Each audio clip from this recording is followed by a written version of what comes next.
ముందుగా తండ్రి అయిన దేవునికి, ప్రభు అయిన యేసుక్రీస్తు వారి నామంలో నా కృతజ్ఞతాస్తుతులు తెలియజేసుకుంటున్నాను. అలాగే వేదిక మీద ఉన్న సేవకులందరికీ నా ప్రత్యేకమైన వందనాలు తెలియజేస్తున్నాను.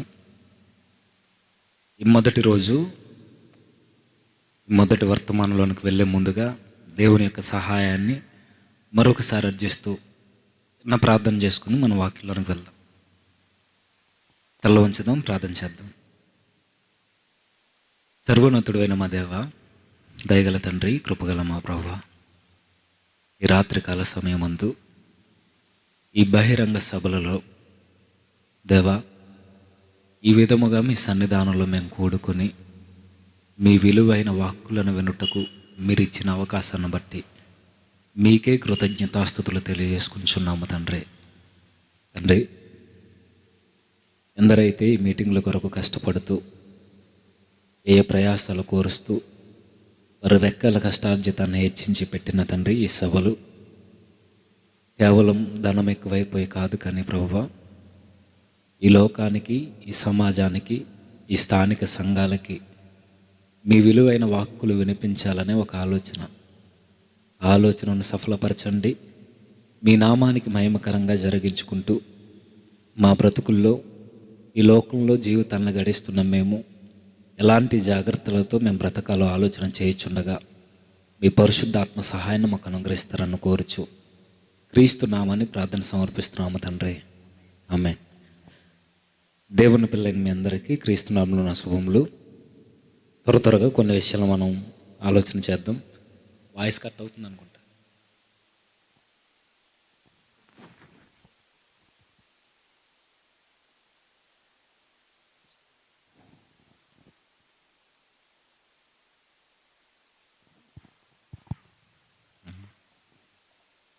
ఈరోజు ఒక క్రైస్తవుడిగా మనుషుల మధ్య, అనగా ఈ లోకంలో బ్రతుకుతున్న మనం ఎలాంటి జాగ్రత్తలతో ఒక విశ్వాసి బ్రతకాలో కొన్ని విషయాలను మనం ఆలోచన చేద్దాం. అయితే కొత్త సంగతులు ఏమీ మాట్లాడడానికి కాదు, కానీ ఈ లోకంలో బ్రతుకుతున్న మనం కొన్ని జాగ్రత్తలు తీసుకోకపోతే మన బ్రతుకులు ఏమైపోతాయో తెలియని పరిస్థితులకు వెళ్ళిపోతాం. కాబట్టి ఖచ్చితంగా ఈరోజు వినాలి. సౌండ్ పెట్టాను. చాలామంది భక్తులు మనకు తెలుసు, చాలామంది దేవుని కొరకు ఆహుతి అయిపోయిన జీవితాలు కూడా మనకు తెలుసు. అయితే అదే దేవుని నమ్ముకుంటున్న మనం, వాయిస్ కట్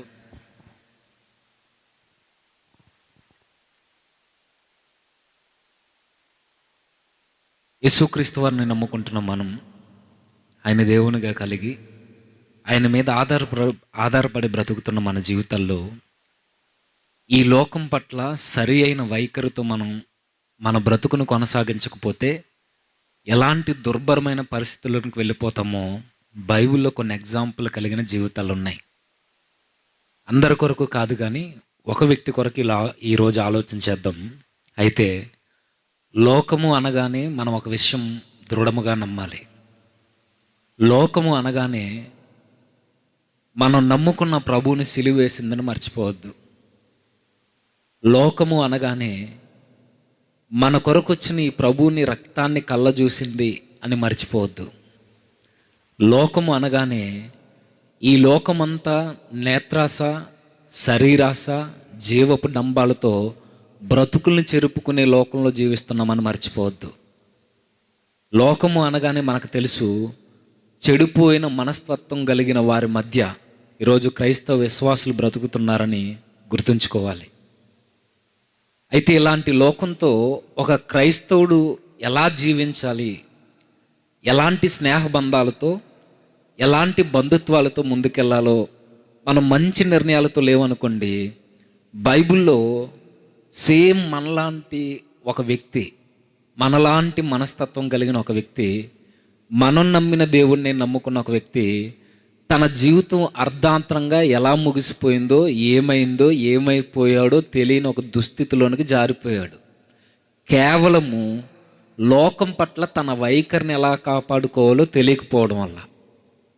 ఈరోజు మనకు అలాంటి దుస్థితి లేకుండా ఉండాలి అని అంటే ఆ వ్యక్తి చేసిన పొరపాటు ఏంటో మనకి ఖచ్చితంగా తెలియాలి.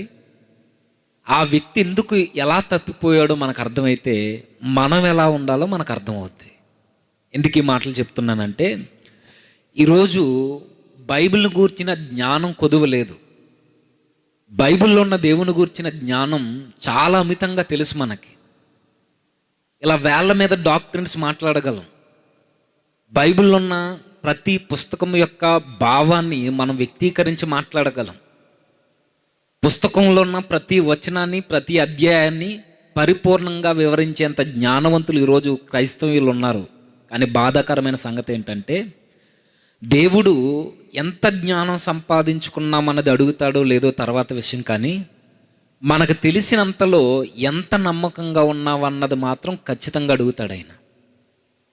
బైబిల్లో నీకు ఏ డాక్ట్రిన్ తెలుసు, ఎంతవరకు మాట్లాడగలవనే జ్ఞాన సంగతులు నేర్చుకోవడం మంచిదే, కానీ జ్ఞానము కన్నా జ్ఞానానుసారంగా ప్రవర్తించడం ఇంకా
నాకు తెలిసి 99% మనం ఫెయిల్యూర్ లైఫ్ని గడుపుతున్నాం ఈరోజు.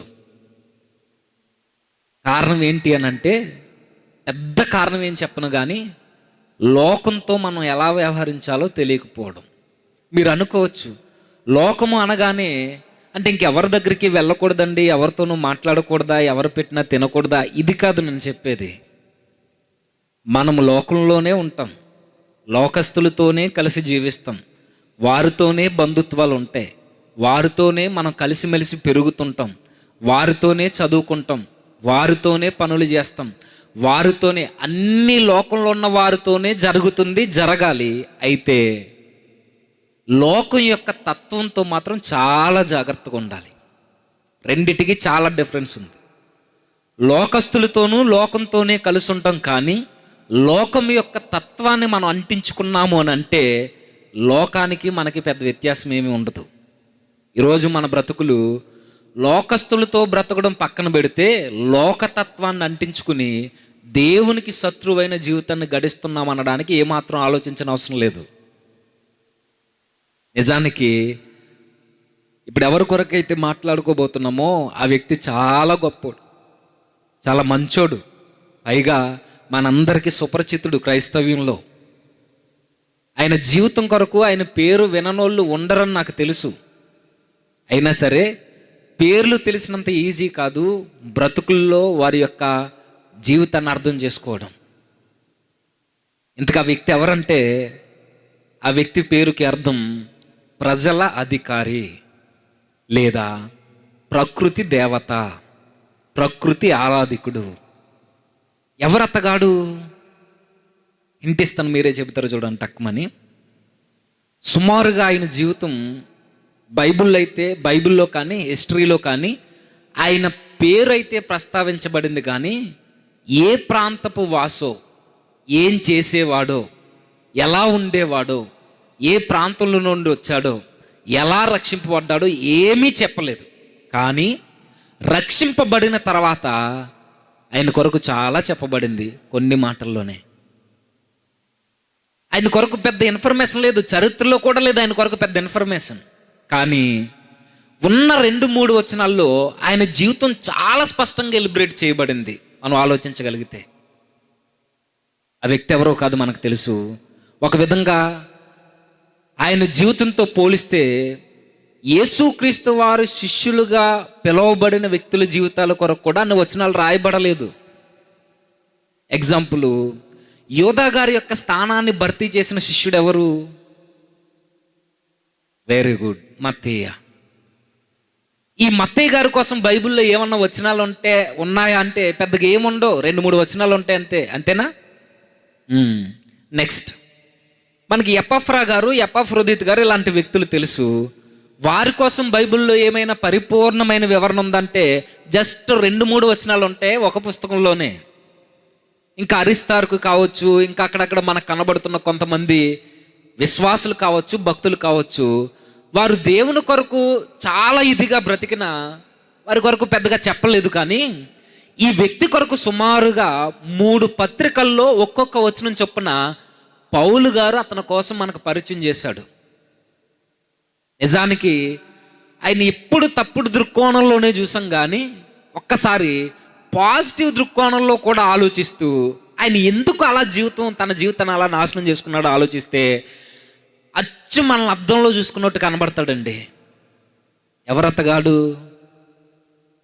ఇంకా హింట్ ఇస్తాను, చెప్పండి. పౌలు గారితో స్నేహబంధంలో ఉంటూ, పౌలు గారితో సువార్త ప్రయాణంలో కొనసాగుతూ, ఇంచుమించుగా 1-2 సార్లు యేసుక్రీస్తు నిమిత్తం పౌలు గారితో జైల్లో ఉన్న వ్యక్తి ఎవరు చెప్పండి? ఇంకా చెప్పనా? పౌలు గారు, లూకా గారు, మార్కు గారు, ఎపఫ్రా గారు ఇలాంటి వ్యక్తులతో సహవాసంలో ఉన్న వ్యక్తి తన జీవితాన్ని అర్ధాంతరంగా ఎలా ముగించుకున్నాడో తెలియని బ్రతుకులోకి వెళ్ళిపోయాడు. ఎవరో చెప్పండి? గుండె తెలుసా మీకు? లలితా జ్యువెలర్స్ తెలుసా? ఆయన ఏమంటాడు చెప్పండి? మీకు గిఫ్ట్ ఇస్తాను ఆన్సర్ చెప్తే. కాకపోతే షరత్ ఏంటంటే గిఫ్ట్లు కూడా ఊరకే రావు. నా మీద నమ్మకం లేదనుకోండి, చిట్టుబాబు చదివింటారు. చెప్పండి, ఈ పాటికి చెప్పాలబ్బా. పౌలు గారితో చెరసాలలో ఉండి, పౌలు గారితో సువార్త ప్రకటించి, పౌలు గారి సహవాసం ఉండి, పౌలు గారి చేత మంచి కితాబు పొందుకున్న వ్యక్తి ఏమైపోయాడో తెలియని ఒక దుస్థితిలోనికి పోయాడు. ఒక మంచి సహవాసంలో ఉన్న వ్యక్తి లోకం పట్ల ఎలా వ్యవహరించాలో తెలియక తన బలహీనత తన్ను ఆకర్షించినప్పుడు అర్ధాంతరంగా పౌలును వదిలేసి వెళ్ళిపోయాడండి. ఇప్పుడు చెప్పండి, గుర్తు రావట్లేదా? లేట్ చేస్తే నన్ను అంటారు. ఇక ఆయన పేరు దేమా. విన్నానన్న వాళ్ళ పేర్లు చెయ్యొద్దండి ఒకసారి. దేమా. నేను ఇదే ఫస్ట్ టైం వింటున్నాను అన్న వాళ్ళు చేతులు ఎత్తండి. ఎత్తండి అబ్బాయి, ఏదోటి. నేను ఏమనుకున్నా, మిమ్మల్ని ఏమన్నా చెప్పండి. నేను త్వరగా ముగిద్దాం అనుకున్నానండి, 1 గంట చెప్పి. మీరు ఇలానే ఉన్నారనుకోండి 1 గంట అయిపోద్ది, తర్వాత మీ ఇష్టం. దేమా పేరు వినలేదంటే ఆయన కొరకు కొంచెం ఇన్ఫర్మేషన్ ఇద్దామని విన్నామంటే కొంచెం త్వరగా వెళ్ళిపోదాం. ఇదే నేను ఫస్ట్ టైం వింటున్నాను వాళ్ళ చేతులు ఎత్తండి. దేమా పేరు. సరే, వెరీ గుడ్, దించుదాం. ఆయనకి మనకి ఎన్ని సిమిలారిటీస్ ఉన్నాయో చెప్పనా? ఆ సిమిలారిటీస్ కోసం మాట్లాడుకునే ముందు అసలు ఆయన జీవితం ఏంటో ఒక్కసారి మనం పరిశీలన చేస్తే, ఆయన కొరకు పౌలు గారు ఇలాంటి కితాబు ఇస్తాడు. ఏమని ఒకసారి చూద్దామా? ఫిలోమోను పత్రిక, ఫిలోమోను పత్రిక 23వ వచనం. ఏ అధ్యాయం అని అడగండి. ఎందుకు అడగొద్దు? 1వ అధ్యాయం ఉంటుంది కాబట్టి. మొదట 23వ వచనం. క్రీస్తు యేసునందు నా తోటి ఖైదీ అయిన ఎపఫ్రా, నా జత పని వారైన మార్కు, అరిస్తార్కు, దేమా, లూకా వందనములు చెప్పుచున్నారు. ఇది ఇలానే ఉంచి మరలా కొలస్సీ పత్రిక వద్దాం. కొలస్సీ పత్రిక 4వ అధ్యాయం, కొలస్సీలకు రాసిన పత్రిక 4వ అధ్యాయం 13వ వచనం నుంచి 14 చదువుతాం. డైరెక్ట్ 14. లూకాను ప్రియుడైన వైద్యుడును దేమాయు మీకు వందనములు చెప్పుచున్నారు. ఈయన కొరకు మనకు పరిచయం కనబడుతుంది. జస్ట్ కొంచెం ఇన్ఫర్మేషన్ మాట్లాడుకుందాం. పౌలు గారు తెలుసు అన్న వాళ్ళ చేతులు ఎత్తండి. అంటే బంధురేకంలో కాదు, పేరు అన్నవాళ్ళు. నేను ఇప్పుడే పౌలు గారి పేరు ఎంటున్నాను అన్న వాళ్ళు ఎత్తండి. లేరు కదా? మంచి పని చేశారు. ఇంకా ఆయన కోసం కూడా చెప్పాలంటే ఇంకా అవ్వదు, ఇంకా 3 రోజులు మీటింగ్ అయిపోద్ది. సరే, పౌలు గారు ఎలాంటి వ్యక్తో మనకు తెలుసు. చిన్నోడు కాదైనా, చాలా గొప్ప ప్రసంగికుడు, మంచి నాయకుడు, మంచి దైవజనుడు, తత్వజ్ఞానం మీద గ్రిప్ ఉన్న వ్యక్తి. గ్రిప్ అనొద్దు, తత్వజ్ఞానంలో కూడా పాండిత్యాన్ని అభివృద్ధి చేసుకున్న వ్యక్తి, బైబిల్ పాండిత్యం కలిగిన వాడు. ఇంచుమించుగా అన్ని సబ్జెక్టుల మీద ఒక విధంగా ఒక ప్రావీణ్యత కలిగిన వ్యక్తి పౌలు గారు. ఆయన మాట్లాడుతుంటే ఆ మాటలు విన్న జనాంగంలో మార్పు పొందని జనాంగం ఏం లేదు. ఒక మాటలో చెప్పాలంటే పౌలు గారే చరిత్రలో లేకపోతే సంఘ చరిత్రని ఎలా అర్థం చేసుకోవాలో తెలియదు ఈరోజు. వాస్తవం ఇది. పౌలు గారు రాసిన 13 నుండి 14 పత్రికలు లేకపోతే సంఘ చరిత్రను ఎలా అవగాహన చేసుకోవాలో అర్థం కాదు ఈరోజు. అలాంటి గొప్ప మేధావి ఇలాంటి దేమా గారి కొరకు ఒక కితాబు ఇస్తున్నాడు. ఇంకా పౌలు గారి యొక్క ప్రయాణాలు మనకు తెలుసు, ఆయన యొక్క జర్నీస్, ఆయన యొక్క సువార్త ప్రయాణాలు, ఆయన వాగ్దాటి, ఆయన కట్టిన సంఘాలు, ఆయన రాసిన పత్రికలు, అన్ని సెక్టార్లో ఉన్న ప్రతి వ్యక్తిగత జీవితాల కొరకు ఆయన మాట్లాడాడు. ఎలాగో చెప్పనా, యవనస్తులు ఎలా ఉండాలో చెప్పాడు పౌలు గారు, చిన్నపిల్లలు ఎలా ఉండాలో చెప్పాడు పౌలు గారు, పెద్దలు ఎలా ఉండాలో చెప్పాడు, తల్లిదండ్రులు ఎలా ఉండాలో చెప్పాడు, భార్య ఎలా ఉండాలో చెప్పాడు, భర్త ఎలా ఉండాలో చెప్పాడు, ప్రభుత్వ ఉద్యోగి ఎలా ఉండాలో చెప్పాడు, పేదోడు ఎలా ఉండాలో చెప్పాడు, ధనవంతుడు ఎలా ఉండాలో చెప్పాడు. ప్రతి సెక్టార్లో ఈ సెక్టార్ కోసం పౌలు గారు మాట్లాడలేదు అనడానికి లేదు, అందరి కొరకు ఈయన మాట్లాడాడు.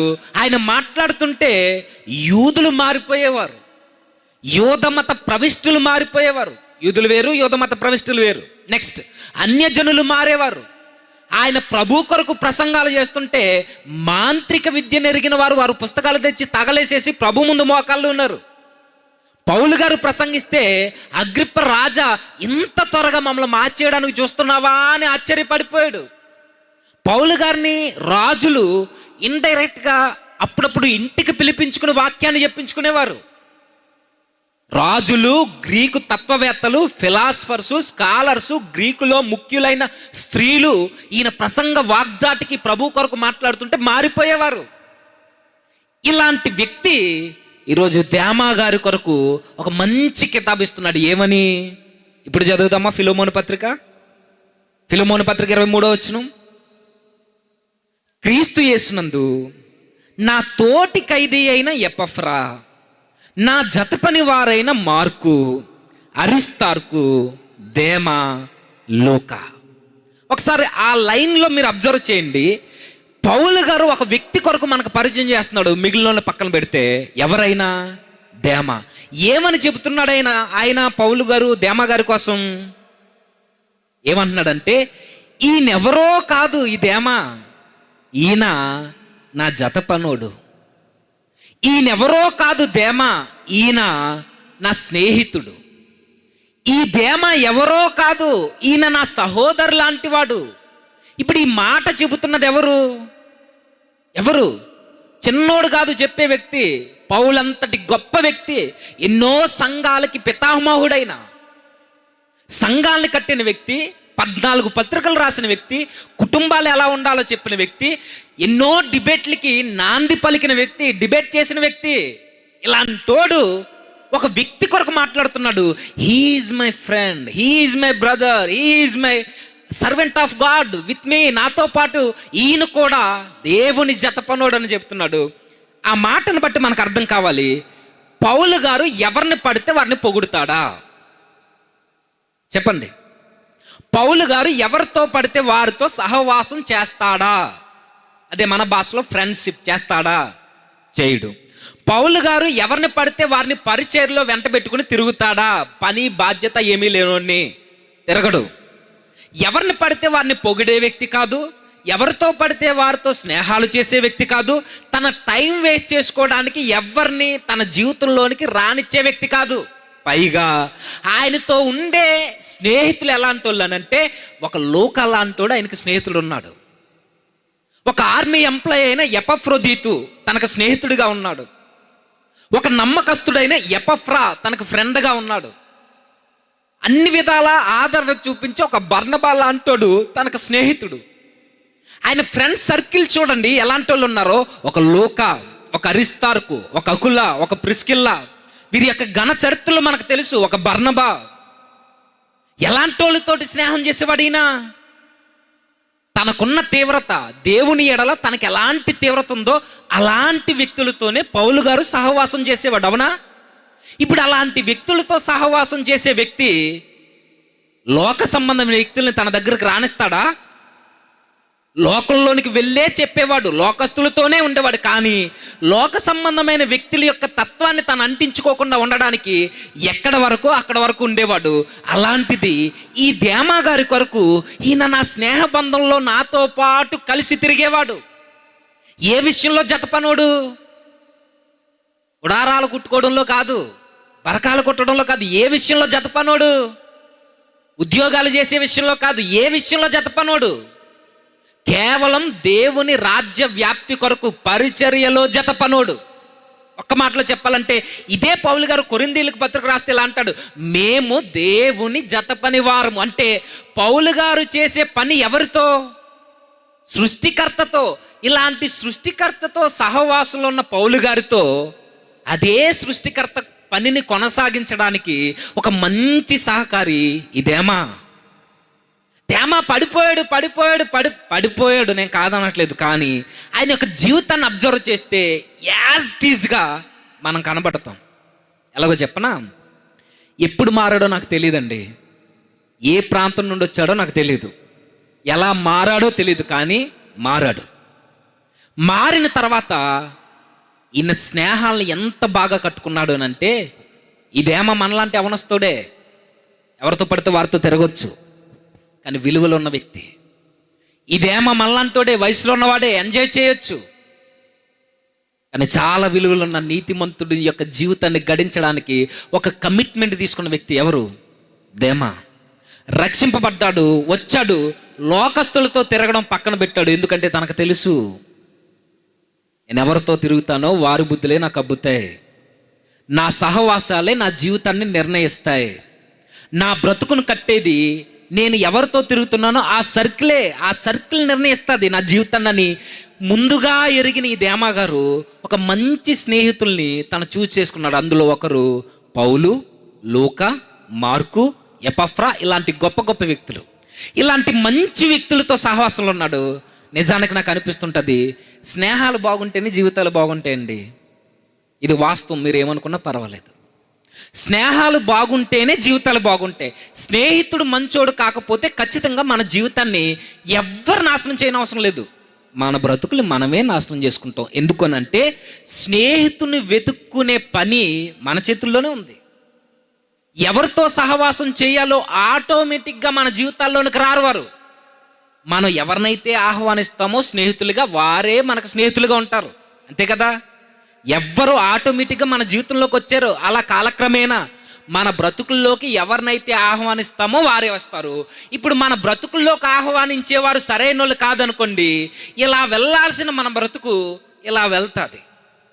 దేవుని రాజ్య వ్యాప్తి కొరకు వెళ్ళాల్సిన మన జీవితం ఇలా పోద్ది. ఒక విషయం గుర్తుంచుకోండి, పౌలు గారికి తెలుసు, దేమాకు తెలుసు, ఏమని? దుష్ట సాంగత్యము మంచి నడవడికని ఖచ్చితంగా చెరుపుద్ది. వాస్తవం అంటే బైబిల్లో ఎన్నో ఎగ్జాంపుల్ ఉన్నాయి, మీకు తెలుసు. ఎందరో హేమీలు కొడుకులు పడిపోయారు. దావీదు కొడుకు జీవితం యెహోనాదాబు అనే స్నేహితుడు ఉండడం వల్లే తన జీవితం కొలాప్స్ అయిపోయింది, మనకు తెలుసు. అమ్నోని జీవితం, సంసోని జీవితంలో అర్ధాంతరంగా యవన ప్రాయంలో మరణించడానికి కారణం ఎవరో కాదు, తన స్నేహాలు. దెలీలా సెకండరీ, బైబిల్ చదివితే అర్థమవుతుంది మనకి.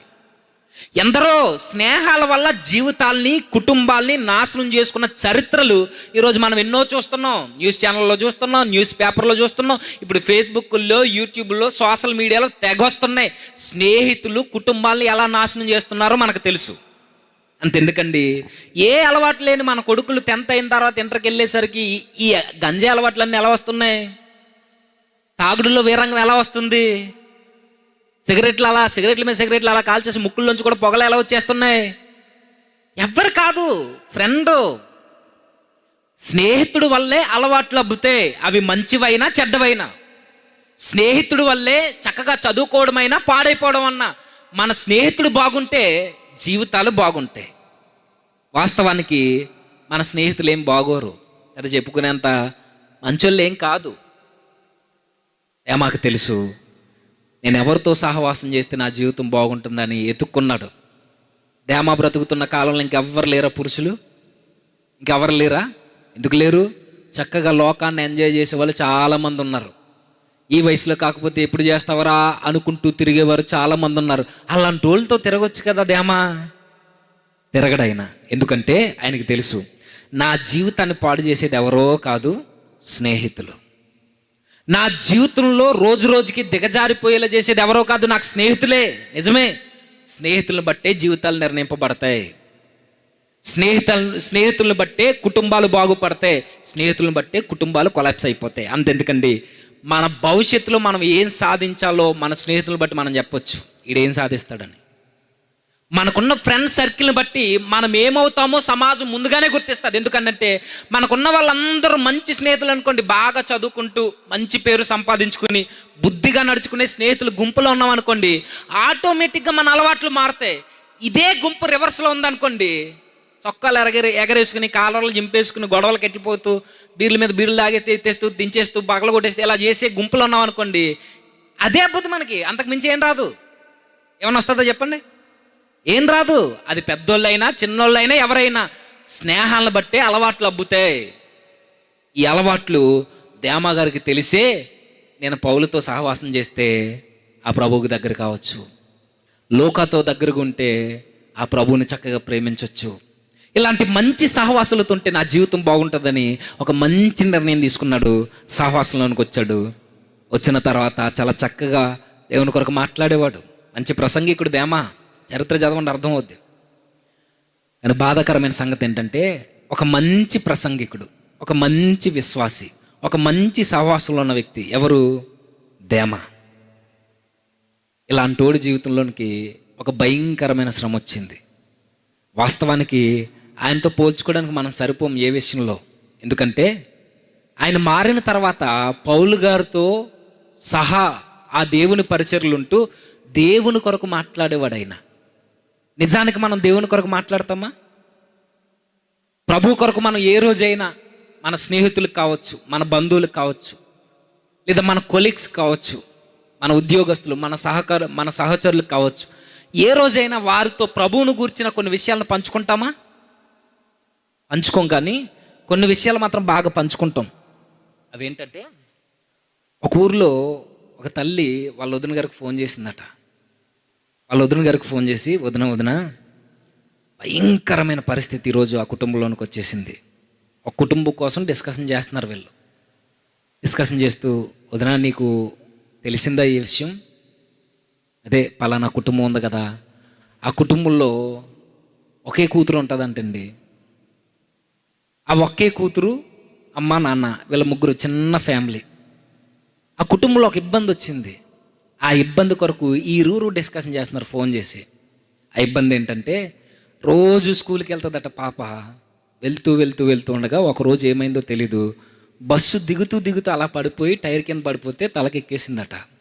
టైరు ఎక్కేసిన తర్వాత బ్లీడింగ్ బాగా అయిపోయింది, కోమాలోకి వెళ్ళిపోయే స్థితిలోకి వెళ్ళిపోయింది. తలకి చాలా పెద్దగా ఏం తగులుతాయి కదా, అందులోనూ చిన్నపిల్ల పాప.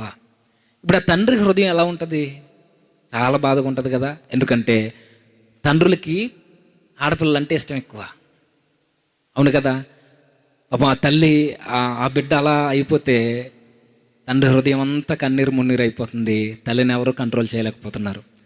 ఈ విషయం వీడికి తెలిసి వాళ్ళ వదిన గారు ఫోన్ చేసి, నీకు తెలుసు వదిన ఇలా జరిగింది, పాపం బస్సు ఎక్కేసింది, ఐసీలో ఉన్నది బిడ్డ, బ్రతుకుతుందో లేదో, ఏం జరుగుతుందో తెలియట్లేదు, వాళ్ళ నాన్న చూస్తుంటే నాకు ఏడుపు వచ్చేస్తుంది, వాళ్ళ అమ్మను మేము కంట్రోల్ చేయలేకపోతున్నాం, ప్రార్థన చేద్దాం వదిన అంటే ఆవిడ అంటుంది, సరే ఏమైంది మరి, ప్రార్థన చేద్దాం, చక్కగా ప్రార్థన చేద్దాం అంటే, ఈ డిస్కషన్ అంతా వాళ్ళ అబ్బాయి అంటున్నాడు కింద కూర్చుని వింటూ, ఎవరమ్మా, ఎవరు మమ్మీ, ఎవరా పాప, ఎవరు వాళ్ళ నాన్న, ఎవరు వాళ్ళ కూతురు, వాళ్ళ అమ్మ ఎవరు, మన బంధువులా, ఒకసారి వెళ్ళి చూసొద్దాం, పలకరిద్దాం, ఏవైనా ఆర్థిక ఇబ్బందులు ఉంటే సహాయం చేద్దాం అని ఇవన్నీ మాట్లాడుకుంటుంటే, నువ్వు ఆగరా నీకు చెప్తానంటుంది వాళ్ళమ్మ.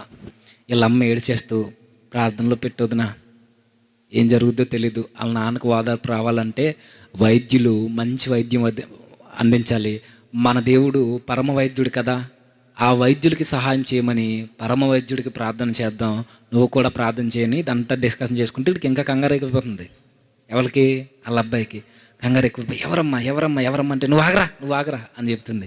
అవతల నుంచి అడుగుతుంది, సరే అయితే మరి ఏమైంది, చివరికి ఏమైంది, మరి ఆ బిడ్డ పరిస్థితి ఏమైంది అని అంటే, ఏమైందో నాకు తెలియదు, రేపు వస్తుంది, రేపు తెలుస్తుంది, రేపు ఎపిసోడ్లో వస్తుందట అన్నది.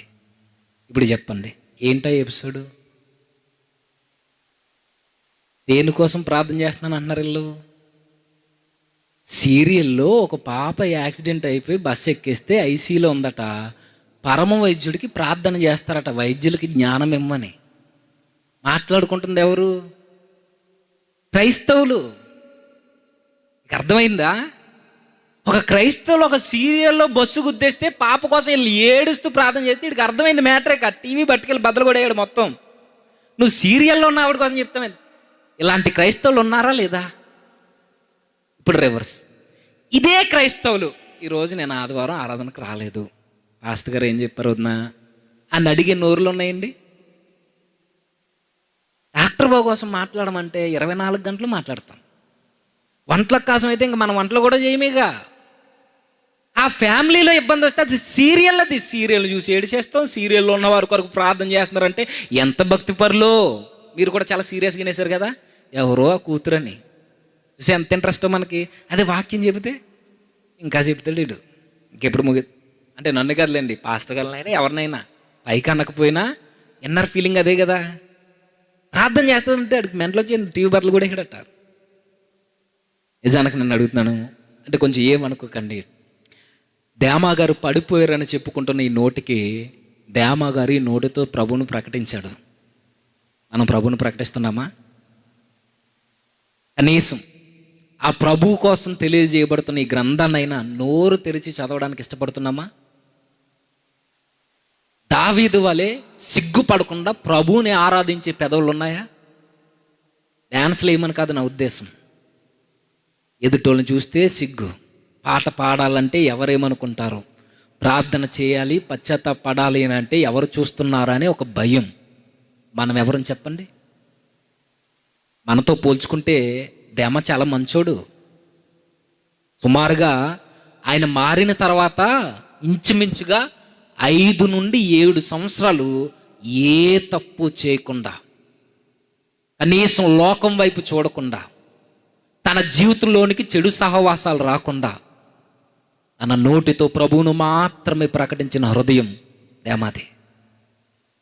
5 నుండి 7 సంవత్సరాలు, 5, 6, 7 సంవత్సరాలు ఏమాత్రం లోకంలో కలిసిపోలా. దేవుని కొరకు నిలబడిన వ్యక్తి ఇచ్చిన మాటకి తగ్గట్టుగా 5, 6, 7 సంవత్సరాలు దేవుని కొరకు నిలబడ్డాడు అంటే, అలాంటి ఇచ్చిన మాట ప్రకారం కనీసం 5 నెలలు దేవుని కొరకు నిలబడగలమా? ప్రభువులోనికి వచ్చిన తర్వాత ఎన్నిసార్లు మాట ఇచ్చుంటాం చెప్పండి? ప్రతి ఏడాది January 1st ప్రతి ఏడాది ప్రమాణపూర్వకంగా మన వాగ్దానాలు ఇస్తాం దేవునికి. ఈ ఏడాది బైబిల్ కంప్లీట్ చేస్తాను ప్రభువా, ఈ ఏడాది నేను ఇవి మానేస్తాను ప్రభువా, అది మానేస్తాను ప్రభువా, తాగుడు మానేస్తాను ప్రభువా, సీరియల్ మానేస్తాను, బూతులు మాట ఇచ్చిన 5 నెలల తర్వాత వెనక్కి తిరిగి చూసుకుంటే ఇది 5వ నెల. మాట ప్రకారం బ్రతుకుతున్న జీవితాలు ఎన్ని ఉన్నాయి చెప్పండి? ఎన్నిసార్లు మాట ఇచ్చాం? బాప్తిస్మం తీసుకున్న తొలి దినాల్లో మాట ఇచ్చాం, పడిపోయినప్పుడు మాట ఇచ్చాం, ప్రభువా అవకాశం ఇవ్వంటే ప్రభు ఎన్నో అవకాశాలు మనకి ఇచ్చాడు. మరలా మాట ఇచ్చాం, మరలా మాట ఇచ్చాం, మరలా మాట ఇచ్చాం, జీవితాంతం మాట ఇస్తూనే ఉన్నాం. కానీ మాట మీద నిలబడే జీవితాలు ఏమున్నాయి? ఏమా పడిపోయాడని చెబుతున్నాం, పడిపోయాడు, నేను కాదనట్లేదు. కానీ 5 నుండి 7 సంవత్సరాలు వెనక్కి తిరిగి చూడకుండా బ్రతికిన జీవితం అది. కష్టాలను వచ్చాడు పౌలు గారితో. ఆయన పౌలు గారి యొక్క 2వ సువార్త ప్రయాణంలో మొట్టమొదటిసారి ఆయన రోమా చెరసాలలో ఉంటే ఆయనతో పాటు జైలు ఖైదీని అనుభవించిన వ్యక్తి దేమా. చిన్నోడు కాదు ఈయన. చెరసాలలో వేయబడ్డాడు, ఎన్నోసార్లు దెబ్బలు తిన్నాడు పౌలు గారితో ఉంటూ, ఆకలి దప్పులతో ఉన్నాడు. నాకు తెలిసి దిగంబరత్వాలను కూడా భరించుంటాడు, ఎందుకంటే పౌలు గారితో తిరిగితే ఇవే ఉంటాయి. క్రైస్తవులుగా క్రిస్టియానిటీని స్వీకరిస్తే బాధలే ఉంటాయి, శ్రమలే ఉంటాయి, ఇబ్బందులే మన గృహాల్లో విలయతాండం చేస్తాయి, శ్రమలు వచ్చి మీదడిపోతాయి. అన్ని కుటుంబాలు బాగుంటే మన కుటుంబంలోనే నెమ్మది ఉండదు. నమ్ముకుంటామా ప్రభువుని? నమ్ముతామా? ఎందుకు నమ్మమ్మా ప్రభువుని అని అడిగితే ఇలా చెబుతారు. ఏమని? ఆ ప్రభువుని నమ్ముకుంటేనట ఆస్తులు పెరుగుతాయట, అప్పులు పోతాయట, రోగాలు నిజమే, కాదనట్లేదు. ప్రభువుని నమ్ముకుంటే సమృద్ధి ఉంటుంది, ప్రభువుని నమ్ముకుంటే స్వస్థత జరుగుద్ది, ప్రభువుని నమ్ముకుంటే కుటుంబాలు బాగుంటాయి. అయితే దీనికి రివర్స్ కూడా బైబిల్ చెప్పింది. ప్రభువుని నమ్ముకున్న తర్వాత లోకం మిమ్మల్ని వెలేస్తుంది. నమ్ముకుంటారా? ప్రభువుని నమ్ముకున్న తర్వాత కత్తులు అట్టుకుని మీదకి వచ్చేస్తారు. నమ్ముకుంటారా? ఇలా మీటింగ్ జరుగుతున్న స్టేజ్ మీద కత్తి పట్టుకుని వచ్చేసాడు ఒక ఆయన, వీడియో చూసారా? కత్తులు పట్టుకుని మీదకి వస్తారు. నమ్ముకుంటారా? దేవుని కొరకు నిజాయితీగా నిలబడితే ఈ లోకం మిమ్మల్ని వెలేస్తుంది. నమ్ముకుంటారా?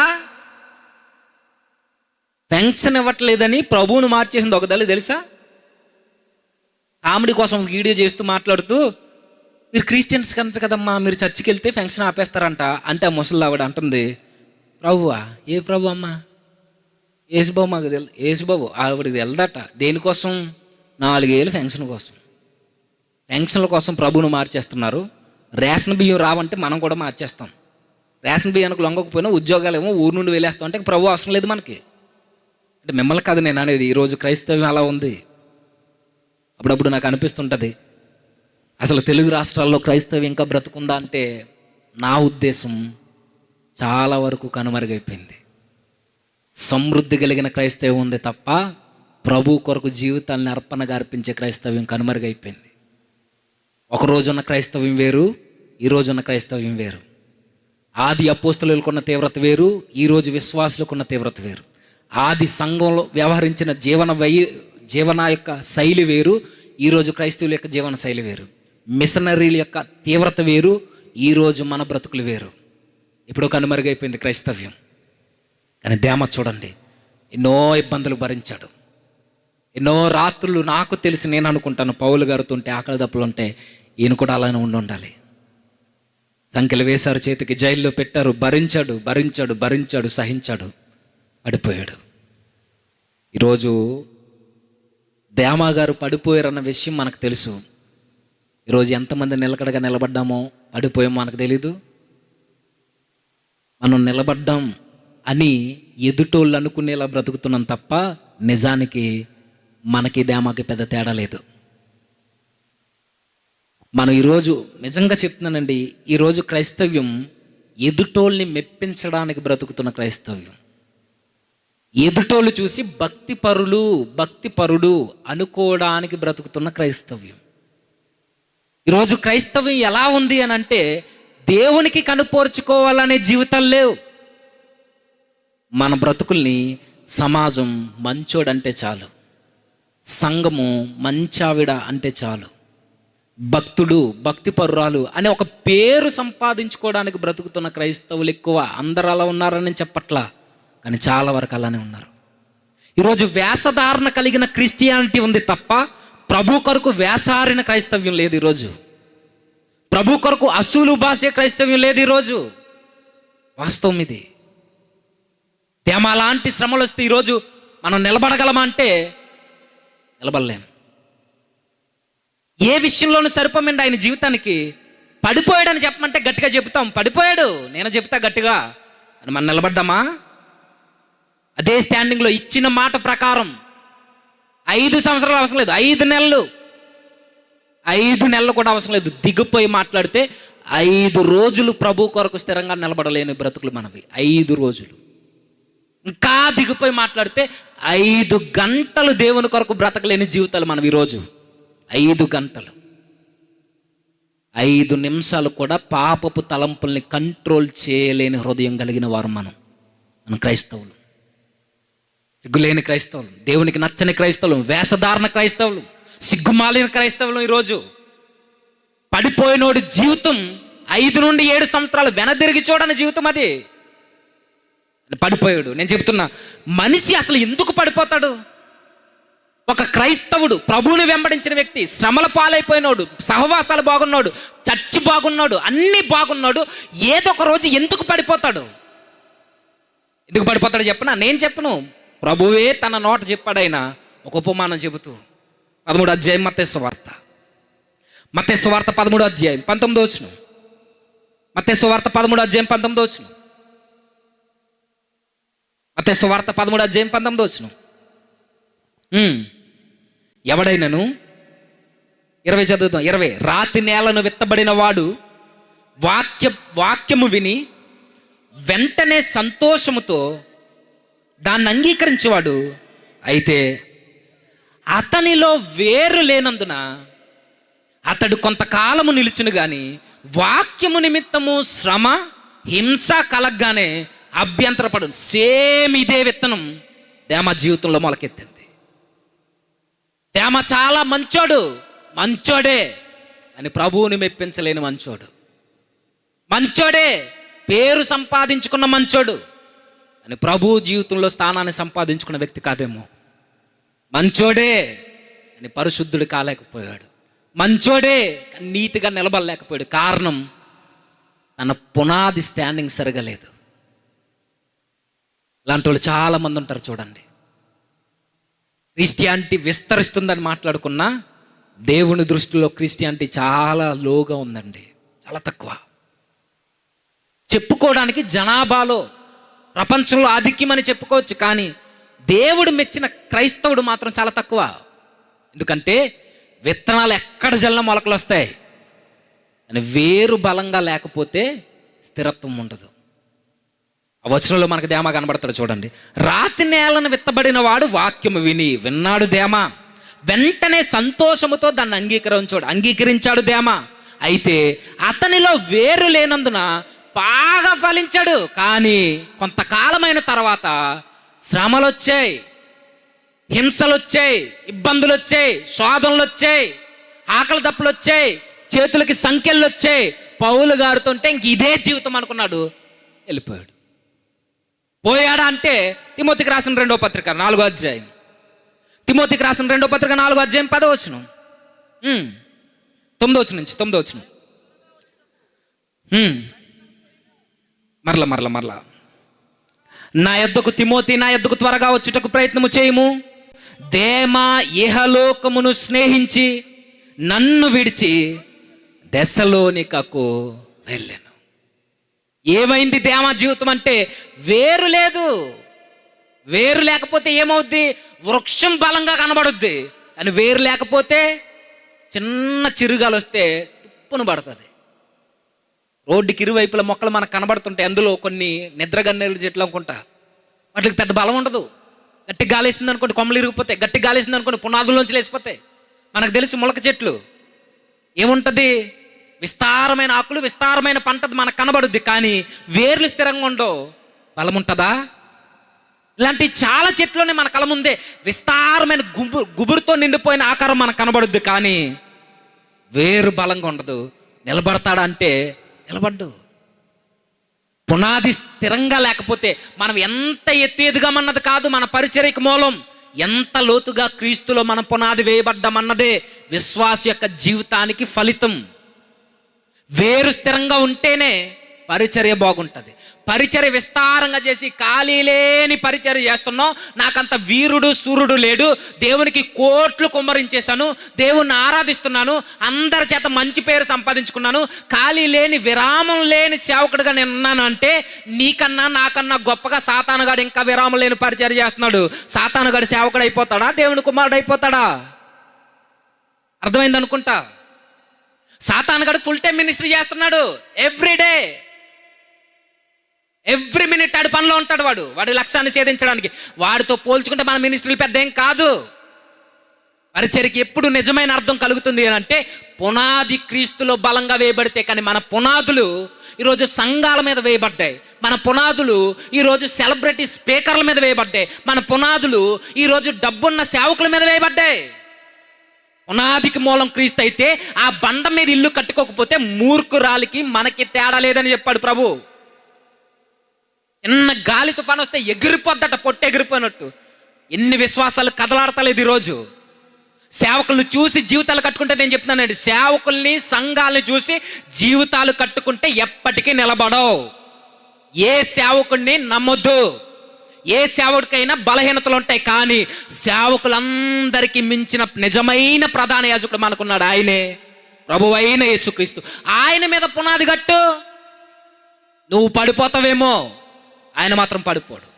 నువ్వు నమ్మిన సేవకుడు, నువ్వు నమ్మిన సంఘం, నువ్వు నమ్మిన విశ్వాసి పడిపోతాడేమో, నువ్వు నమ్ముకున్న దేవుడు మాత్రం నువ్వు పడిపోతుంటే నిలబెడతాడు.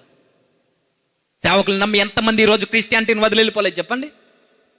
కేవలం సేవకులు నమ్మి, కేవలం సంఘాల మీద ఆధారపడి ఈ సంఘమే ఎత్తబడుతుంది, ఈ సంఘంలోనే ఉండాలంటే సంఘం ఎత్తబడుతుంది. మరి మనం సంఘం ఎత్తబడుద్ది, ఓకే. మరి మనం ఒక విషయం చెప్పనా, నువ్వు ఎంత మంచి వాడితో సహవాసం చేసామన్నది ఆ మంచి సహవాసం కూడా నీ ఆత్మను రక్షించలేదు తెలుసా?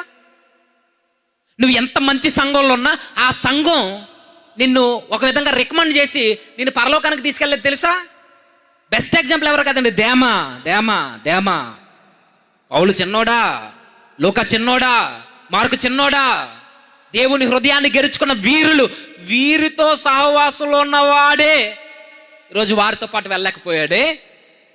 మన సేవకులు, మన సంఘాలు, మన విశ్వాసులు, మన బ్రతుకుల్లో మనకు తోడున్నవారు పౌలు గారి కన్నా గొప్ప. పౌలు గారి యొక్క స్నేహం దేమాన్ని కాపాడలేకపోయింది. లూకా గారి యొక్క ఆ రికమెండేషన్ దేమాన్ని తీసుకెళ్ళలేకపోయింది. సహవాసం ఎవరితో చేసినా మంచి సహవాసాలు ఉండాలి, కాదనొద్దు. మంచి సహవాసాలు ఉన్నా ఎవరి వ్యక్తిగత జీవితాలకి వారే బాధ్యులు, ఎవరి ఆత్మకు వారే సమాధానం చెప్పాలి. నా కుటుంబంలో నేను బాగుంటే నన్ను బట్టి నా బిడ్డలను తీసుకెళ్ళ దేవుడు. నా బిడ్డ బాగుంటేనే దేవుడు తీసుకెళ్తాడు. సంఘంలో అందరూ బాగుండి ఈ గుంపులు ఉంటే నేను కూడా వెళ్ళిపోతాను, గుంపు వెళ్ళిపోద్ది, నువ్వు అక్కడే ఉంటావు. ఎవరి వ్యక్తిగత జీవితాలకి వారే బాధ్యులు. ఆ రోజు పౌలు గారితో సహవాసంలో ఉన్న దేమాకి దిక్కు లేదు. ఈ మాట అనకూడదు కానీ అంటున్నా. లూకా గారు, ఎపఫ్రా గారు, మార్కు గారి పరంపరలో కొనసాగుతున్న దేమాకి దిక్కు లేదు. లోకం ఆకర్షిస్తే లోకంతో ఎలా వ్యవహరించాలో తెలియని జీవితం దేమాది. 5-6 సంవత్సరాల తర్వాత వెనక్కి వెళ్ళిపోయాడట. ఈరోజు ఇలాంటి బ్రతుకులు మనకు లేవు. వాస్తవం ఒప్పుకోగలిగితే దేమా గారి యొక్క జీవితం ఎలిబ్రేట్ అయిపోయింది, మనందరికీ తెలిసింది. కానీ వాస్తవం ఏంటంటే మన జీవితాలు ఎవరికీ తెలియట్లేదు అంతే. ఆయనకి మనకు పెద్ద వ్యత్యాసం లేదు. ఆయనది తెలిసింది మనకు తెలియలేదంతే. పెద్ద తేడా ఏం లేదు. ఇద్దరిదే ఒకటే బలహీనత. ఆయన లోకాన్ని ప్రేమించాడు, మనము లోకాన్ని ప్రేమిస్తాం. ఆయన లోకాన్ని ప్రేమించి వదిలి వెళ్ళిపోయాడు, మనం కూడా వదిలి వెళ్ళిపోతాం. కాకపోతే ఆయన చెప్పి వెళ్ళిపోయాడు, మనం చెప్పకుండా మూసుకేసుకుని బ్రతుకుతాం. సంఘాల్లో అట్లా బాధపరచచ్చు, కానీ మనల్ని మనమే పరీక్షించుకోవాలి, మనల్ని మనమే సరి చేసుకోవాలి. స్వపరీక్ష ఇప్పుడు మంచిదే మన జీవితాలకి. రోజు కనబడకుండా ఎవ్వరికి తెలియకుండా ఎన్ని కార్యక్రమాలు మనం నడపట్లేదు చెప్పండి? ఆలోచనలో కావచ్చు, క్రియల్లో కావచ్చు, రాత్రిపూట కావచ్చు, ఎవరు లేనప్పుడు కావచ్చు, మొబైల్స్లో కావచ్చు, ఏ విషయంలోనైనా ఎవ్వరికి తెలియకుండా ఈరోజు మన జీవితాన్ని మనం నాశనం చేసుకుంటూ దేవుడు చూస్తున్నాడన్న భయాన్ని కూడా కోల్పోయి ఈరోజు మనం బ్రతకట్లేదు ఆ క్రైస్తవులుగా. మనతో పోల్చుకుంటే దేమా చాలా బెటర్ అండి. చెప్పేసి వెళ్ళిపోయి నేను వెళ్ళిపోతున్నానని. ఒకటి గుర్తుంచుకోండి, దేమా లాంటి పరిస్థితి మనకు రాకూడదని అంటే ముగిస్తాను ఇక. దేమా లాంటి పరిస్థితి మన జీవితాల్లో రాకూడదని అంటే దేమా చేసిన తప్పులు మనం చేసాం, కానీ దేమా సరి చేసుకోలేని తప్పు మాత్రం మనం చేయొద్దు. అదేంటో మనం చూద్దాం. మరలా చదువుదాం. నా యొద్దకు త్వరగా వచ్చేటకు ప్రయత్నం చేయము. దేమా ఇహలోకమును స్నేహించి నన్ను విడిచి దెస్సలోనికకి వెళ్ళాను. మీరు బాగా అబ్జర్వ్ చేయండి. దేమా లాంటి ఒక గొప్పోన్ని లోకం ఆకర్షించిందంటే నమ్మగలరా? దేమా లాంటి ఒక గొప్ప సేవకుని, గొప్ప సహవాసంలో ఉన్న వ్యక్తిని లోకం లాగేసిందంటే మీరు నమ్మగలరా? ఆకర్షించిందంటే అదే చెప్తున్నాడు పౌలు గారు. తిమోతి వదిలి వెళ్ళిపోయాడు, అబ్బా నన్ను వదిలి వెళ్ళిపోయాడు లోకం అంటే. నాకు అనిపిస్తుంది లోక ఆకర్షణ పరిశుద్ధాత్ముని ఆకర్షణ కన్నా గొప్పదైపోయింది దేమా జీవితంలో. ప్రభు ఆకర్షణ కన్నా లోకం యొక్క ఆకర్షణ బలమైపోయింది దేమా జీవితంలో. ఇప్పుడు చెప్తున్నాను, దేమానే ఈడ్చుకెళ్ళిపోయిన ఈ లోకం, దేమా లాంటి భక్తులమా? దేమా లాంటి సహవాసాలు ఉన్నాయా? దేమా తిరిగిన వ్యక్తులు, లోకాలాంటి మనతో ఉన్నారా? పౌలు లాంటి తీవ్రత కలిగిన వ్యక్తులతో సహవాసం ఉందా? ఏమీ లేదు. ఎంత దర్జాగా బ్రతుకుతామో మనం క్రైస్తవులుగా. దేమాని ఈడ్చుకెళ్ళిపోయింది లోకం ఆకర్షణ. శరీరాశ కావచ్చు, నేత్రాశ కావచ్చు, జీవటబ్బం కావచ్చు, ఏదైనా లోకంలో ఉన్నది ఇదే లాగేసింది దేమాని. నన్ను లాగట్లేదు అనుకోకండి. ఒక విషయం చెప్పనా, అసలు దేమాని ఏ విషయం లాగేసింది చెప్పండి? ఏ విషయం లాగేసింది తెలీదు. తెలుసా మీకు ఎవరికైనా? నాకైతే తెలీదు, బైబిల్ చెప్పలేదు. ఒక మాట చెప్పగలను, లోకం అయితే ఆకర్షించింది. ఆయన ఏ విషయంలో బలహీనుడో బైబిల్ చెప్పలేదు. ఎందుకు అని అంటే, బలహీనత చెప్పామనుకోండి అక్కడికి అడ్డుకట్టేస్తామని తెలుసు. ఎందుకంటే యోధా అనగానే మనకి ఏం గుర్తొస్తుంది చెప్పండి? ధనానికి పడిపోయాడు. బిలాము అనగానే ఏం గుర్తొస్తుంది చెప్పండి? చెప్పండి. బహుమానాలకి, ధనానికి, ఐశ్వర్యానికి లొంగిపోయాడు. ఆకాను ధనానికి లొంగిపోయాడు. వెంటనే గుర్తొస్తుంది చూడండి, ఆదాము పండుకి లొంగిపోయాడు. కయ్యేను చూడలేకపోయాడు. మనం ఒక్కొక్కరిని ఒక్కో స్టేజ్లో పెట్టి మాట్లాడగలం. ధ్యామాన్ని ఏ స్టేజ్లో పెడతావు?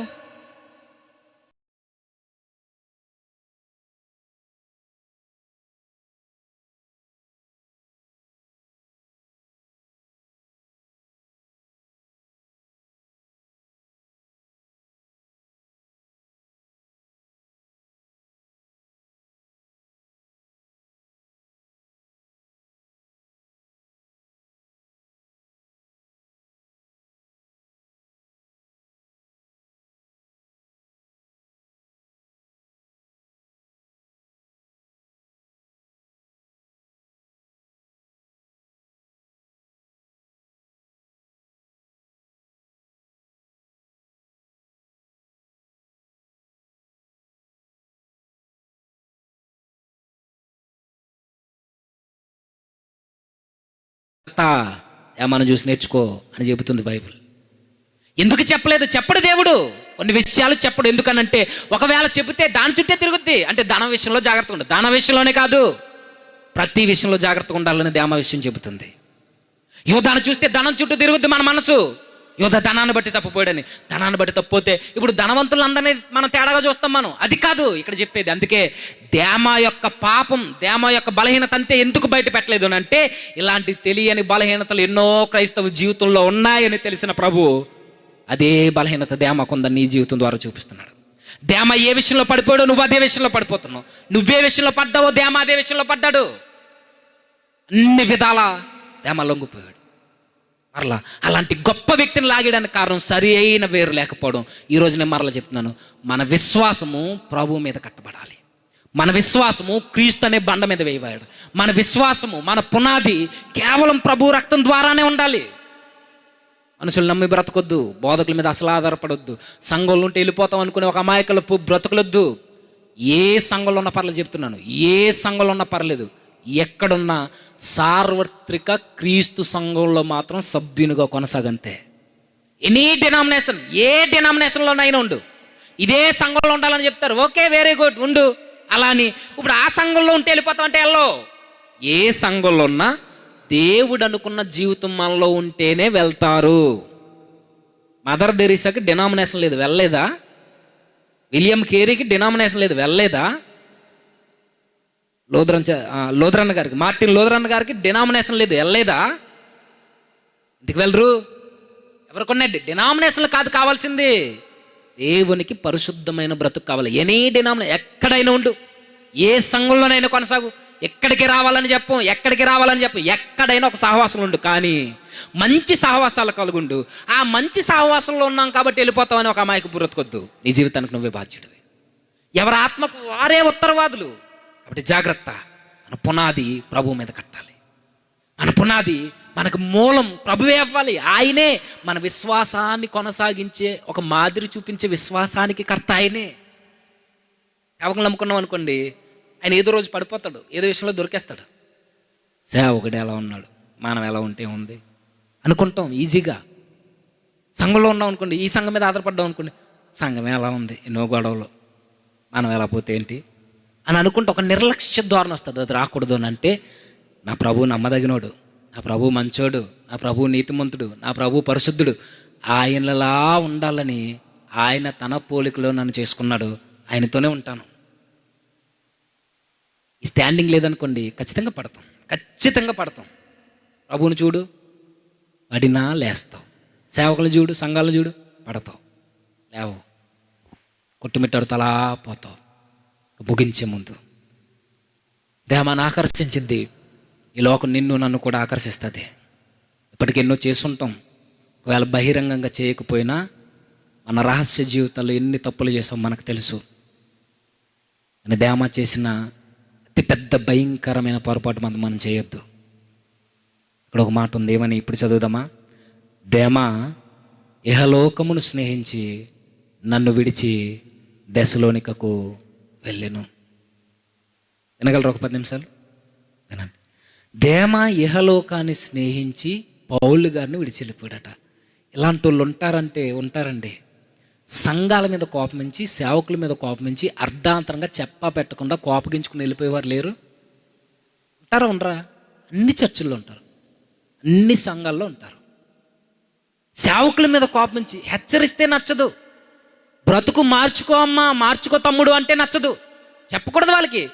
నా కోసం ప్రసంగం చేస్తున్నాడు ఈయన, ఎలా తిరుగుతాడు బయట నేను చూస్తాను అని ఈరోజు సేవకుల మీద తిరగబడేవారు లేరు?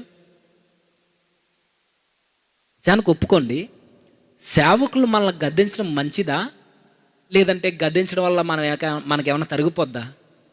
గద్దించడం మంచిదా కాదా? ఎందుకు మంచిది? ఆ గద్దింపు లేదనుకోండి, మన జీవితాలు ఏమైపోతాయో తెలియదు. నిజంగానే మనల్ని హెచ్చరించే వాళ్ళు లేడనుకో, తిట్టినా పర్లేదు, కొట్టినా పర్లేదు, పడి ఉండాల్సిందంతే. సేవకుడు అంటే పనోడి కింద చూడకండి, దేవుని పక్షాన దేవుని తరపున నిలబడిన ఒక ప్రతినిధి. అది సేవకుడు అంటే. దేవుని మనిషి, దేవునికి రిప్రజెంట్గా ఉన్నవాడు, దేవునికి మనుషులకి మధ్యలో ఉండి మీ కొరకు విజ్ఞాపన చేసే వ్యక్తి, ఒక మంచి యాజకుడు. అలాంటోన్ని పౌలు గారు ముసలోడైపోయింది. ఈ పత్రిక ఎప్పుడు రాస్తున్నాడు చెప్పండి? రేపో మాపో పౌలు గారిని చంపేస్తారు. ఆ విషయము పౌలు గారికి తెలుసు, దేమాకు తెలుసు, లోకాకు తెలుసు. వీళ్ళందరికీ విషయం తెలిస్తే ఎంత మూర్ఖమైన పని చేశాడంటే ఆ రోజు దేమా అర్ధాంతరంగా పౌలుతో ఎలా చెప్పి వెళ్ళిపోతున్నాను, దగ్గర రానేగా కనిపిస్తుంటుంది. ఎందుకు వెళ్ళిపోతున్నాడంటే కంపేర్ చేసుకుని ఉండాలండి. ఈయనతో ఉంటే ఇదే బాధ, తిండి లేనితనం, ఈ సంఖ్యలు, ఈ చిత్తని నేలలో ఇలా బందీగా ఉండడం, కొరడా దెబ్బలు, ఆకలి దెబ్బలు. ఎందుకు వచ్చిన బాధ? దెసలోనిక ప్రాంతం ఆ రోజుల్లోనట వాణిజ్యపరంగా ఆర్థికంగా బాగా డెవలప్ అయిన సిటీ అది దెసలోనిక. ఒక పక్కమో రోమా అప్పటికే బాగా డెవలప్ అయిన కంట్రీ లేదా సామ్రాజ్యం, రోమా సామ్రాజ్యం, ప్రపంచాన్ని పరిపాలిస్తున్న సామ్రాజ్యం. ఇలాంటి సామ్రాజ్యంలో కనబడుతున్న రంగుల్ని దెసలోనిక ప్రాంతంలో ఉన్న ఆర్థికపరమైనవి, వాణిజ్యపరమైనవి హంగులు చూసి ఈయనతో ఉంటే ఇప్పుడు ఇదే బాధ, ఈయన విడిచి వెళ్ళిపోదాం, లోకంలో ఉంటే ఏ బాధ లేదు, ఎంజాయ్ చేయాలనుకున్నాడట. వెళ్ళిపోయాడు. ఒకటి ఆలోచించండి, ఒక సేవకుడు బాధల్లో ఉన్నప్పుడు రేపో మాపో చంపేస్తాడు అని తెలిసినప్పుడు వయసు కూడా మీదడిపోయిందండి పౌలు గారికి. తన తావు కళ్ళ ముందు ఉన్నప్పుడు వయసు మీదడిపోయి వృద్ధుడైపోయి కళ్ళు సరిగా కనబడక అలా దిగువేలుగా కూర్చొని ప్రభువుతో సహవాసంలో ఉండి అప్పటి కూడా పరిచర్య చేస్తున్న అలాంటి మంచి సేవకుని యథా వదిలి వెళ్ళిపోవలసిందబ్బా. నిజానికి ఆ 5-6 సంవత్సరాలు అలా నిలబడ్డానికి కారణం పౌలే కదా. అంటారంటే సేవకుల ద్వారా మేలును అనుభవించి, సేవకుల ద్వారా ప్రార్థనలు చేయించుకుని, సేవకుల ద్వారా ఎన్నో మంచి కార్యాలు, మంచి పేర్లను సంపాదించుకుని అర్ధాంతరంగా సేవకుల మీద నిందలేసి వెళ్ళిపోయేవారు లేరు? ప్రతి సంఘంలో ఉంటారు అలాంటి వాళ్ళు. జాగ్రత్త, సేవకుని ఎప్పుడు చిన్న చూపు చూడొద్దు. అలాంటి ముసలోనండి ఒక మంచి సేవకుని అర్ధాంతరంగా వదిలేదు. ఇప్పుడు నేను చెప్తున్నాను, ఇప్పుడు చదువుతాను. దేమ ఇహలోకమును స్నేహించి నన్ను విడిచి దెసలోనికి వెళ్ళిపోను. ఈ మాట పౌలు గారు అంటున్నారు కదా. వాస్తవంగా మీరు ఆలోచించండి. దేమ ఇహలోకమును స్నేహించి పౌలునైన తనను వదిలి వెళ్ళిపోయాడా, తన కొరకు రక్తం కాచిన ప్రభువును వదిలి వెళ్ళిపోయాడా? ప్రభువును వదిలి వెళ్ళిపోయాడు. దేమ నన్ను విడిచి వెళ్ళిపోయాడు అనుకుంటున్నాడేమో. దేమ తన కొరకు రక్తం కార్చిన ప్రభువును వదిలి వెళ్ళిపోయాడు. ఎక్కడికి? లోకంలోనికి. లోకం అంటే మిమ్మల్ని ఒక మాట గుర్తుంచుకోమన్నాను. ఏమని? లోకం అంటే మన కొరకు రక్షణనివ్వడానికి, ప్రాణం పెట్టడానికి వచ్చిన ప్రభువుని రక్తాన్ని కళ్ళ చూసిన లోకం దేమకు నచ్చిందట. ప్రభువుని సిలువేసేసి వేలాడదీసి క్రూరంగా చంపేసిన ఈ లోకం దేమాను ఆకర్షించిందట. దేమ వదిలి వెళ్ళిపోయింది పౌలుని కాదు. దేమ వదిలి వెళ్ళిపోయింది లోకాన కాదు. దేమ వదిలి వెళ్ళిపోయింది ముసలోడైన పౌలుని మార్కుని వీళ్ళ కాదు. దేమ వదిలి వెళ్ళిపోయింది ప్రభువుని, తన కొరకు ప్రాణం పెట్టిన ప్రభువుని. ఈరోజు మనం పాపం చేస్తున్నాం అని అంటే నీ దేహానికి నీ ఆత్మకే వ్యతిరేకంగా చేసుకోవట్లేదు నువ్వు పాపం. అది ఏదైనా, ఏ పాపమైనా యేసుక్రీస్తు వారి యొక్క రక్తానికి విరోధమైన పాపాన్ని మూటగడుతున్నామని మాత్రం మర్చిపోవద్దు. యేసు వారి మరణాన్ని చూసిన కల్లారా చంపేసి నీ లోకంతో స్నేహం చేస్తా. దేవుడు అన్నాడు, నీకు నచ్చుతుంది ఏంటంటే సత్రోగించుకుంటున్నాం పెరుగుతుంది. ఎందుకంటే దేవునికి ఈ లోకం నచ్చదు. లోకం అనగానే మీరు ఒక సామెత అవ్వచ్చు, ఏంటది? దేశం అంటే మట్టి కాదు, దేశం అంటే చెప్పొద్దు. నాకు తెలుసు, దేవునికి తెలుసు. దేవుని దృష్టిలో లోకాన్ని ఎంతో ప్రేమించాను అన్నాడు. లోకతత్వాన్ని దేవుడు ఎక్కడ ప్రేమించలేదు. లోకంలో ఉన్న మనుషుల్ని, పాపుల్ని ప్రేమించాడు. దేవుడు పాపాన్ని ద్వేషిస్తూనే వచ్చాడు, ఆది కాండం నుండి ప్రకటన గ్రంథం వరకు. దేవుడు లోకస్తులతోనే ఉన్న లోకతత్వాన్ని అంటించుకోవద్దు, దాని ఆకర్షణకు లొంగొద్దు అని చెప్పాడు. దేమాకు అది పట్టలేదు. భూమికి ఆకర్షణ శక్తి ఉన్నట్టు ఈ లోక పాపానికి కూడా ఆకర్షణ ఉంటుంది. అది భూమి ఆకర్షణ కన్నా చాలా బలమైంది. అది లాగిందనుకోండి ఎవ్వరు నిలబడ్డు. జాగ్రత్త. దేమ పడిపోయాడు, దావీదు పడిపోయాడు, బిలాము పడిపోయాడు, అబ్రహాము లాగింది, హేమీని లాగింది లోకం. మనం ఎంత చెప్పండి. కాబట్టి జాగ్రత్త. మనం పాపం చేస్తున్నాము అని అంటే అది రహస్య పాపం కావచ్చు, బహిరంగ పాపం కావచ్చు. రక్తం కార్చిన ప్రభు పాపాన్ని మూటగడుతున్నామని మాత్రం మర్చిపోవద్దు. అయితే దేమ తన జీవితం పాడైపోవడానికి కారణం లోకం ఆకర్షిస్తే వెళ్ళిపోవడం అని నేను అన్న. కానీ లోకం ఆకర్షించిన తర్వాత వెళ్ళిపోయినప్పుడు మరలా ప్రభు వైపు చూడకపోవడమే అతనికి అతిపెద్ద పాపంగా నామధేయం చేయగలం. పాపం ఎవరైనా చేస్తారు, ఎవరైనా పడతారు, ఇంక్లూడింగ్ దావీదు, ఇంక్లూడింగ్ పీటర్. ఎవరైనా పడతారు. జీవితాంతం నువ్వు పడతావు, నేను పడతాను. కానీ పేతుర్ల వెనక్కి తిరిగి చూస్తే జీవితాలు బాగుంటాయి. దేమాల లోకాన్ని చూసుకుని అలానే పోతూ ముసిగేసుకుని బ్రతికేస్తే దేమా జీవితం ఏమైందో తెలుసా? నాకు తెలీదు, బైబిల్లో రాయలేదు, దేవుడు చెప్పలేదు, చరిత్రకారులకు తెలియదు. దేమ ఏమైపోయాడో ఎవ్వరికి తెలియదు. దేవుని పక్కన పెడితే జీవితాలు ఏమైపోతాయో తెలియదు. నిజంగానే దేవునితో సంబంధ బాంధవ్యాన్ని కోల్పోతే జీవితాలు ఏమైపోతాయో తెలియదు. అంత మంచి వ్యక్తులతో సహవాసంలో ఉన్నా దేవుడు అనే ఒక కళ్ళు నీ జీవితంలో లేకపోతే జీవితాలు ఏమైపోతాయో తెలీదు. దేమ జీవితం ఏమైపోయిందో ప్రపంచానికి ఒక వింత, ఇప్పటికీ తెలియదు. ఏమైపోయాడో తెలియదు. దేమ లాంటి వ్యక్తి ఏమైపోయాడో తెలియదు. పౌలు లాంటి వ్యక్తులతో సహవాసంలో ఉన్న దేమ ఏమైపోయాడో తెలియదు. మనం దేమ లాంటి భక్తి లేదు, సహవాసం లేదు, ప్రభు కొరకు మాట్లాడే తత్వం లేదు, బైబిల్ చదివే తీరిక లేదు, ప్రార్థన లేదు, ఏమీ లేదు. మన బ్రతుకులు ఏమైపోతాయి. కానీ మనకు భయం కూడా లేదు. దేవుడు లేకపోయినా పర్వాలేదని దర్జాగా తిరుగుతాం. ఆల్రెడీ ఎంతకాలం నుండి బ్రతికేస్తున్నామో ఆయన లేకుండా. కాబట్టి ఇప్పటికీ అవకాశం ఉంది. నాకు అనిపిస్తుంది, దేమ లోకంలో ఎంజాయ్ చేసి చేసి చేసి చేసి ఒక్కసారి ప్రభు వైపు చూసి, దేవా తప్పైపోయిందయ్యా, నాకు తెలియక వెళ్ళిపోయాను, లేదా తెలిసే పోయాను. నేను పౌలునే వదిలేళ్తున్నాను అనుకున్నాను, కానీ నిన్నే వదిలేళ్తున్నానని నాకు అర్థం కాలేదు. ఆ రోజు కంపేర్ చేసుకున్నాను, లోకంలో బాగుందని వెళ్ళిపోయాను. నాకు అర్థమవుతుంది, ఈ లోకంలో ఉంటే నీకు నచ్చనని నాకు తెలియక వెళ్ళిపోయాను ప్రభు అని. ఒక్కసారి వెనక్కి తిరిగి చూసుకుంటేనండి దేమ చరిత్రను వేరే విధంగా చదువుకుందాం. పేతుర్లా చదువుకుందాం, దావీదులా చదువుకుందాం, వెనక్కి తిరిగి చూసిన ఎందరో మహనీయుల్లా చదువుకుందాం. మనం దేమ జీవితం ఫెయిల్యూర్ లైఫ్లోకి వెళ్ళిపోయింది. ఏమైపోయాడో తెలియని బ్రతికైపోయింది. నిజమే, దేవుడు మన జీవితాల్లో లేడనుకోండి, ఈరోజు బాగుంటుంది, రేపు బాగుంటుంది. కానీ ఏ రోజు మన బ్రతుకులు ఏమైపోతాయో తెలియదు. ఒక రోజుకి ప్రభువు దగ్గరకు వద్దామన్నా సరే సమయం లేకుండా పోవచ్చు. ఎవరిని కలిగి ఉండాలి? ఇప్పుడు మన జీవితాల్లో ఏమున్నా ఏమి లేకపోయినా పర్లేదండి, దేవుడు అనే ఒక ఆయన మన జీవితంలో ఉంటే అదే 10,000. అంతకు మించిన ధన్యత ఏది లేదు. ఇది దేమకు అర్థం కాలా, ఈరోజు మనకు కూడా అర్థం కావట్లా. ఈరోజు మనం కూడా ఒకవేళ అదే స్థితిలో ఉంటే, దేమాల తప్పిపోయిన పరిస్థితిలో మనం ఉంటే, కొన్నాళ్ళు బ్రతికి దేవుణ్ణి విడిచిపెట్టిన బ్రతుకులు ఎవ్వరికీ తెలియకుండా ఒకవేళ మన రహస్య జీవితాన్ని దేవునికి విరుద్ధంగా గడిపితే, ఇప్పటికీ ప్రభు అంటున్నాడు, కలువగిరిలో చాచిన చేతులు ఇప్పటికీ అలానే చాచి పిలుస్తున్నాడు ఆయన, తిరిగి వచ్చేయి. ఆయన వాగ్దానం ఏమిచ్చాడో తెలుసా? నా ఎద్దుకు వచ్చేవారిని నేను త్రోసివేయను. అంత మంచి దేవుడు మీకు ఎక్కడ దొరకడండి, ఎక్కడ దొరకడు. మీరు ఎక్కడికి పోయి ఎతకండి. తప్పు చేసిన ఒప్పుకుంటానంటే హక్కును చేర్చుకుని కౌగిలినిచ్చి ముద్దు పెట్టుకునే దేవుడు మీకు ఎక్కడ దొరకడు. అంత మంచోడు మన దేవుడు. జస్ట్ నువ్వు ఒప్పుకుంటే చాలట. ఒప్పుకుంటే విడిచిపెడతాను ప్రభువా. దేమాల లోకాకర్షణకు నేను లొంగిపోయా.